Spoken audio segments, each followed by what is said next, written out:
Hello everyone, welcome to my channel diary of Geeta and baby. तो आप सब लोग कैसे हैं? आई होप कि आप सब लोग ठीक होंगे। तो काफ़ी टाइम बाद मैं ये वीडियो लेकर आ रही हूँ। मेरे साथ कुछ प्रॉब्लम हो गई थी, मेरे बेबी के साथ कुछ प्रॉब्लम हो गई थी। तो मैंने सोचा कि क्यों ना आप सब लोग के साथ शेयर करूँ, क्योंकि जो प्रॉब्लम मैंने फेस की है आप लोग वो प्रॉब्लम फेस ना करें।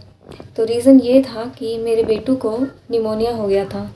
तो काफ़ी मैंने प्रॉब्लम फेस की, मेरे बेबी ने भी। मतलब इस पूरा 1 मंथ तक ही मतलब उसे काफ़ी वीकनेस रही। और तो उसी के बारे में मैं आप सब लोगों को बताऊंगी कि निमोनिया कैसे होता है और किन किन रीज़न की वजह से होता है और इसके लक्षण क्या है, और हम इसे अगर कुछ प्रॉब्लम हो भी रही है हमारे बेबी को तो हम उसे कैसे पहचानें। तो मैं आपको ये बताना चाहती हूँ, जो गलती मैंने की वो आप सब लोग ना करें, क्योंकि स्टार्टिंग में तो मुझे पता ही नहीं था कि मेरे बेटू को निमोनिया हो गया है।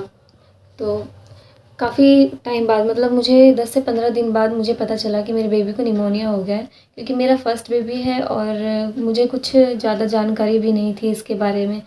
तो ये तो लग रहा था सर्दी खांसी ये सारी चीज़ें हो रही थी, लेकिन मैं डॉक्टर भी नहीं पहचान पाई कि इसे निमोनिया हो गया है।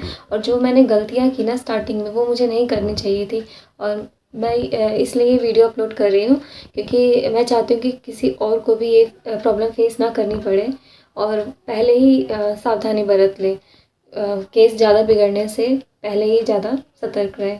और तो रीज़न ये था कि स्टार्टिंग में क्या हुआ, जब सर्दी की शुरुआत थी तो उसी टाइम पे मुझे ध्यान देना चाहिए था। ये था कि मेरे बेबी को फुल कपड़े पहनने की आदत नहीं थी।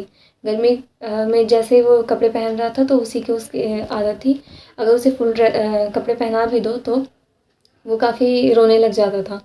और तो फिर मैंने भी थोड़ा सा इग्नोर किया इस चीज़ को, मैंने ध्यान नहीं दिया।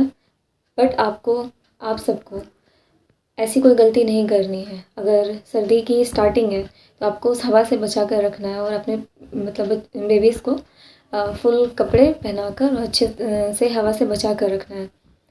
पहली गलती तो ये हुई। और उसके बाद दूसरी गलती ये हुई कि जब बेबी को सर्दी खांसी हुई और फ़ीवर हुआ तो उसे इवनिंग में हुआ।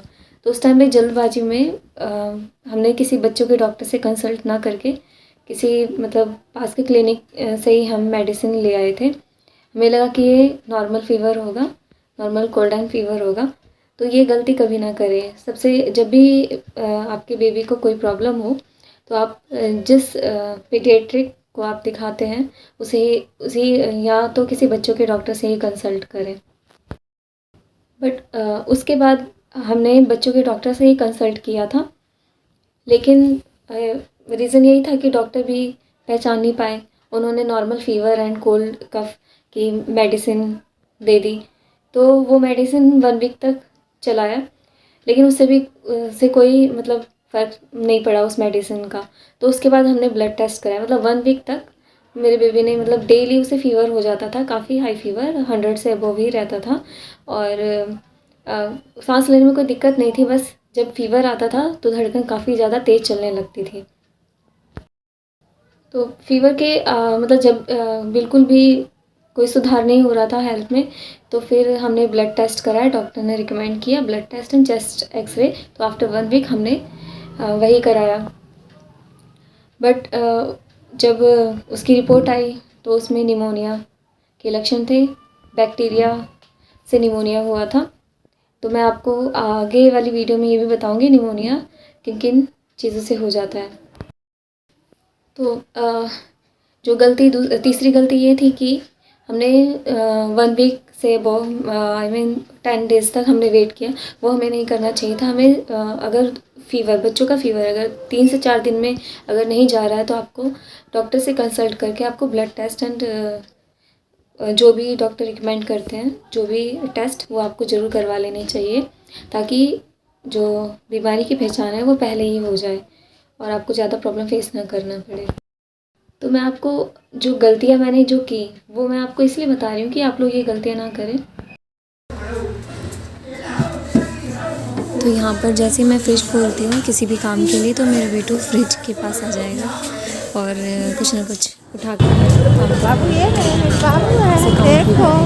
तो हमने जिस डॉक्टर से अपने बेटे को दिखाया था, तो उन्होंने आफ्टर 15 डेज़ इलाज करने के बाद मना कर दिया था और उन्होंने दिल्ली के अम्बेडकर हॉस्पिटल में मेरे बेटे को रेफ़र कर दिया था एडमिट के लिए।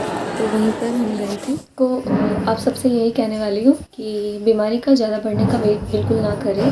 स्टार्टिंग में ही क्विक एक्शन लें। अगर आपके बेबी को मतलब 4 से 5 दिन तक अगर फ़ीवर रहता है, तो कंटिन्यू रहता है, तो मेडिसिन वगैरह तो चल ही रही थी सही से, और कुछ घरेलू नुस्खे भी हम कर रहे थे और डॉक्टर ने जो एडवाइसेस दी थी वो भी हम फॉलो कर रहे थे। बट फिर भी कुछ भी ठीक नहीं हो रहा था। फ़ीवर उसे कंटिन्यू डेली रात में, ज़्यादातर रात में ही उसे फ़ीवर आ जाता था, हाई फ़ीवर, और ब्रीदिंग काफ़ी तेज़ लेने लगता था। और 2 दिन तो ऐसा हुआ, वो जब ब्लड टेस्ट से जब हमने ब्लड टेस्ट नहीं कराया था उससे पहले ही 2 दिन तो ऐसा हुआ कि उसने ब्रेस्ट फीड लेना भी उसने धीरे धीरे मतलब बंद कर दिया, कम कर दिया। और उसकी जो खाना खाने की जो थी, मतलब खाना उसको अच्छा नहीं लगता था। मुझे ऐसा लग रहा था कि शायद ज़्यादा दवाई ले रहा है, तो उसको खाना नहीं अच्छा लग रहा था। बट ये भी एक लक्षण है निमोनिया का कि भूख लगना इसमें बहुत ही कम हो जाता है। बच्चा खाने में मतलब खाता नहीं है और रोने लगता है। बच्चों को हाई फ़ीवर आता है, 100 से अबव ही आपको मिलेगा फ़ीवर। एंड सेकंड ये कि उसे कोल्ड एंड कफ़ की प्रॉब्लम हो जाती है। तो कफ़ तो इतना ज़्यादा नहीं था, थोड़ी बहुत थी, लेकिन हाँ 2 दिन तक उसे काफ़ी ज़्यादा खांसी हुई थी। तो मुझे लगा कि शायद सर्दी है, इसकी वजह से हुआ है खांसी उसी। तो खांसी और कफ़ दोनों रहता है और फ़ीवर भी हाई रहता है इसमें। और तीसरा ये कि मेरे बेबी का पेट और सिर काफ़ी ज़्यादा गर्म हो जाता था और हाथ पैर ठंडे हो जाते थे, काफ़ी ज़्यादा एकदम ठंडे हो जाते थे। तो ये देख कर भी मुझे काफ़ी डर भी लग रहा था। ये सारी चीज़ें 1 हफ़्ते 10 दिन तक मैंने फ़ेस की हैं, क्योंकि मेडिसिन देने के बाद भी ये सारी चीज़ें कंटिन्यू हो रही थी।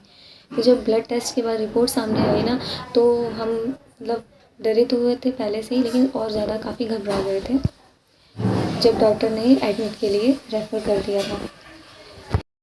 तो तीसरा लक्षण ये है कि सिर और पेट, शरीर मतलब काफ़ी गर्म हो जाएगा और हाथ पैर काफ़ी ठंडे हो जाएंगे। Maybe baby to baby vary करता है कि कुछ और भी हो, लेकिन ये मेन लक्षण है। और भूख लगना कम हो जाता है, फ़ीवर आता है, कोल्ड एंड कफ रहता है। और जब फ़ीवर आता है तो सांस लेने में मतलब काफ़ी जो दिल की धड़कन है वो काफ़ी तेज़ हो जाती है। और पाँचवा लक्षण ये था मतलब कि काफ़ी वीकनेस फ़ील कर रहा था।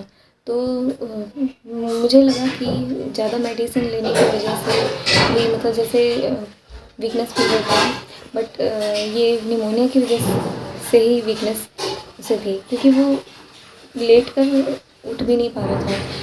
इतना ज़्यादा मेरे बेबी का केस बिगड़ गया था। लेकिन फिर भी मैंने किस तरीके से घर पर ही मतलब एडमिट नहीं करा हॉस्पिटल में, घर पर ही किस तरीके से ट्रीट किया, वो सभी मैं आपको नेक्स्ट वीडियो में बताऊँगी। अगर आपको इसके बारे में और जानना तो प्लीज़ कमेंट ज़रूर करिएगा। और अगर आपको मेरी इन्फॉर्मेशन अच्छी लगे तो प्लीज़ मेरे चैनल को सब्सक्राइब कर लीजिए और लाइक कर दीजिए इस वीडियो को, ज़्यादा से ज़्यादा शेयर कीजिएगा।